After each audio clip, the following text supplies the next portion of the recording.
مرد وہی ہوتا ہے جو غصے میں بھی عورت سے بات کرنے کی تہذیب نہیں بھولتا۔ مرد کیا ہے؟ عورت کے لیے زندگی کا دوسرا نام، باپ ہو تو شفقت، بھائی ہو تو محافظ، بیٹا ہو تو آنکھوں کی ٹھنڈک، اور شوہر کی صورت میں ہو تو اللہ کا سب سے قیمتی تحفہ، جو شفیق بھی ہے، حافظ بھی، سکون بھی اور چین بھی۔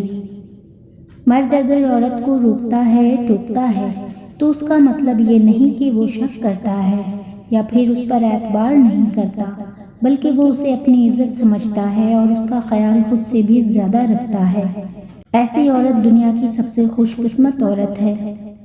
مرد کا کام ہے عورت کو سمجھنا، اس کو محسوس کرنا، اس کی حفاظت کرنا، اس سے محبت کرنا، اس کی عزت کرنا، اور یہ سب باتیں عورت کو مشکل سے مشکل حالات میں بھی جینے کا حوصلہ دیتی ہے۔